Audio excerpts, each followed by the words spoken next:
नमस्ते साथीहरू, फेरि पनि स्वागत छ तपाईहरुलाई मेरो यस च्यानल द स्मार्ट एकाउन्टेन्ट।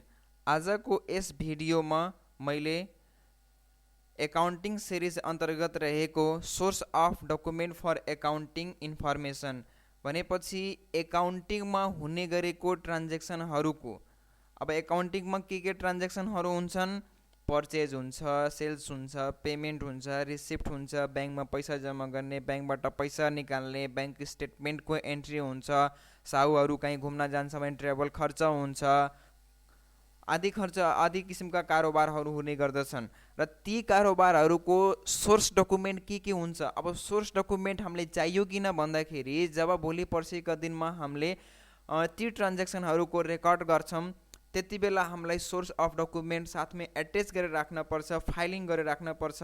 त्यसको लागि सोर्स अफ डकुमेन्ट बुझ्न अति नै आवश्यक छ। सोर्स अफ डकुमेन्ट भनेपछि के हो? एउटा डकुमेन्ट नै हो। यो क्याश स्लिप हुन सक्छ, पेमेन्ट रिसिप्ट भाउचर हुन सक्छ, पर्चेज बिल हुन सक्छ, अनि त्यसपछि हामीले बैंकमा पैसा जम्मा गर्नेको डिपोजिट स्लिप हुन सक्छ, चेक हुन सक्छ। Source documents are documents such as cash slip, invoices, etc. that from the source of transaction, invoices, cash slip, receipt check, time card, cancelled check, bank deposit slip, even internet payment confirmation, etc. are all source document. Some of the example of major source document of transaction are as follow. मैले यहाँ केही जुन हाम्रो अफिसमा व्यवसायमा एकाउन्टमा हुने गर्छन् ट्रान्ज्याक्सनहरू तिनीहरूको मैले मेजर सोर्स डकुमेन्ट लिएर उपस्थित भएको छु। जस्तै हाम्रो पहिलो ट्रान्ज्याक्सन के रहेको छ? पर्चेज अब भइरहेछ भने त्यसको अब डकुमेन्ट हामीले के राख्न सक्छौं भन्दाखेरि के हुन सक्छ?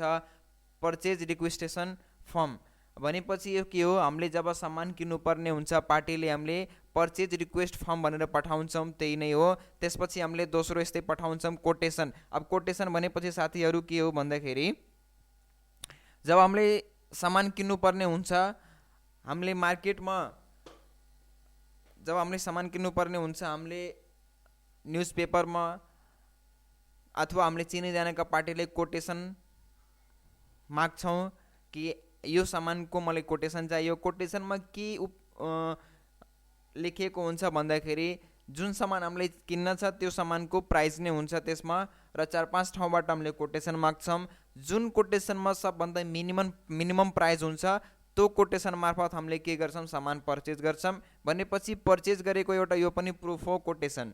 त्यस्तै अर्को हुन्छ पर्चेज अर्डर। हामीले कुनै पार्टीबाट पटक सामान किन्छौं त्यहाँ हामीले पर्चेज अर्डर दिन सक्छौं, अथवा जहाँबाट पनि हामीले सामान किन्न छ त्यहाँ हामीले पहिला के गर्छौं? पर्चेज अर्डर दिन्छौं कि यो सामान मलाई चाहियो, यो त्यति रेटमा, त्यो एउटा पर्चेज अर्डर भइहाल्यो। त्यसपछि गुड्स रिसिप्ट नोट। हामी कुनै पनि पार्टीबाट सामान किन्यौं, सामान जब हामी किन्छौं त्यो पार्टीले हामीले पठाउँछ। जब हाम्रो गोदाममा अफिसमा त्यो सामान पुग्छ त्यसपछि हामीले सामान पुगेको कन्फर्मेसन गर्नको लागि हामीले गुड्स रिसिप्ट नोट, जसलाई जीआरएन पनि भनिन्छ, यो प्रचलित शब्द छ एकाउन्टिङ फिल्डमा। जीआरएन भनेपछि त्यही नै हो साथीहरू, गुड्स रिसिप्ट नोट हो। यो खाली कन्फर्मेसन, सामान हामी कहाँ पुग्यो भने त्यसको कन्फर्मेसनको लागि इस्यु गरिन्छ र यो पठाइन्छ कहाँ? जहाँबाट हामीले सामान किनेको हुन्छौं। यानी कि हाम्रो पार्टीलाई, यदि मैले मानम रामबाट सामान किनिरहेको छु भने रामले मलाई सामान पठायो,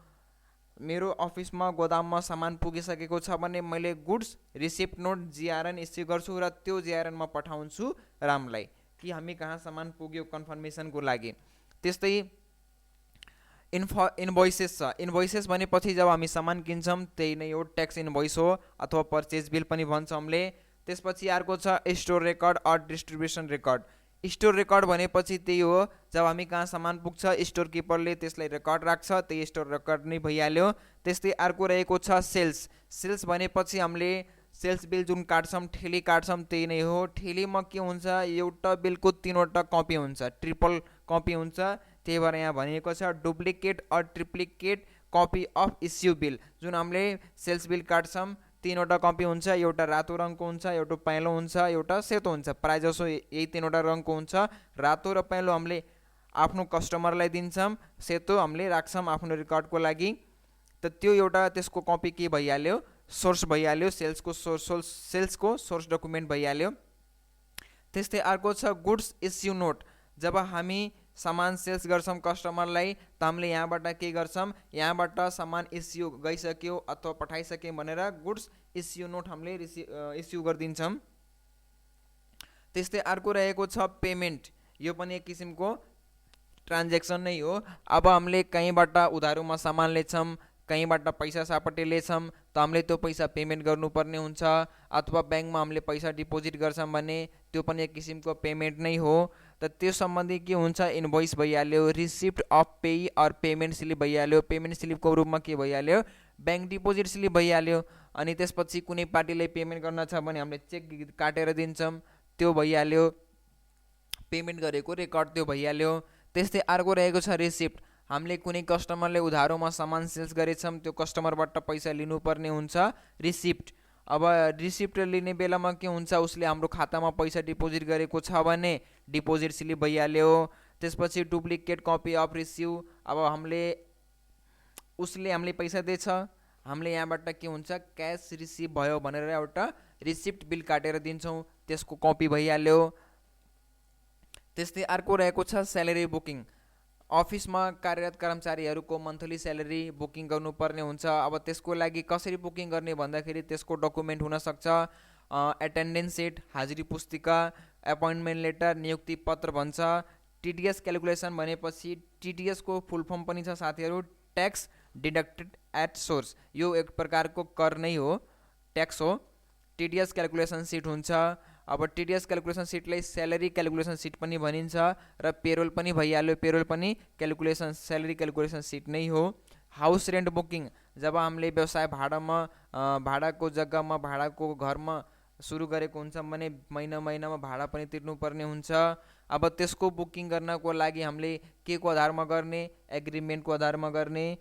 हामीले भाडा लिनुभन्दा पहिला हामीले एग्रिमेन्ट गर्नुपर्ने हुन्छ, यति वर्षको लागि मैले एग्रिमेन्ट गराएको हुन्छु, यति रेटमा हुन्छ, त्यसमा सब उल्लेख हुन्छ साथीहरू। त्यस्तै अर्को रहेको छ मिटिङ एक्सपेन्सेस। मिटिङ एक्सपेन्सेसमा कपी अफ माइन्युट। जब पनि हामीले मिटिङ बस्नुपर्ने हुन्छ त्यसमा त्यति बेला के गरिन्छ, एउटा माइन्युट बनाइन्छ। माइन्युटमा के उल्लेख गरिएको हुन्छ भन्दाखेरि त्यो मिटिङ के विषयमा गरिने हो, मिटिङको विषयवस्तु के हो, र मिटिङमा कतिजना उपस्थित हुनुपर्छ र को उपस्थित हुनुपर्छ, र मिटिङ कति बजेदेखि कति बजेसम्म चल्छ, त्यो सब कुरा उल्लेख गरिएको हुन्छ माइन्युटमा।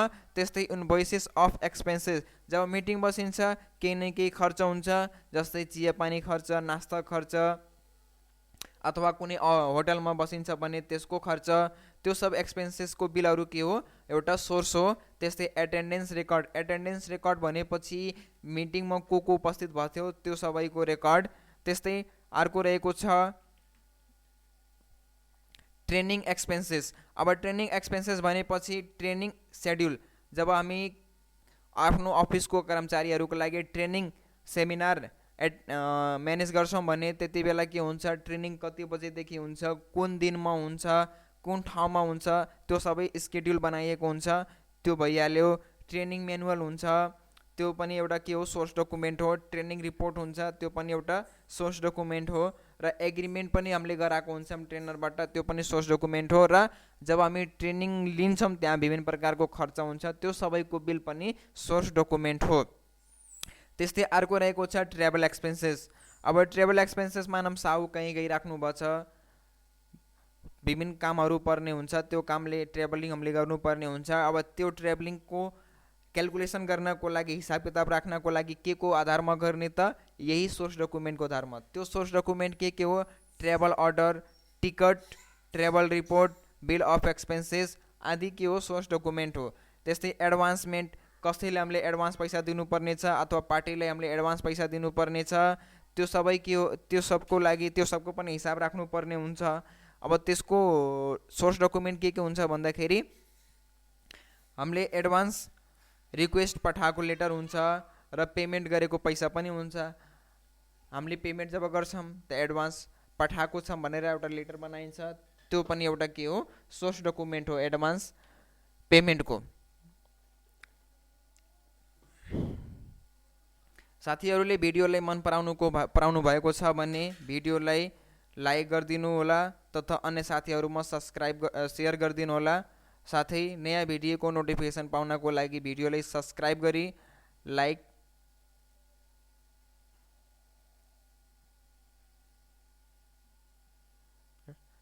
गरी बेल आइकनलाई प्रेस गरिदिनु होला। आजको भिडियो यही सकिन्छ साथीहरू। हस्त धन्यवाद।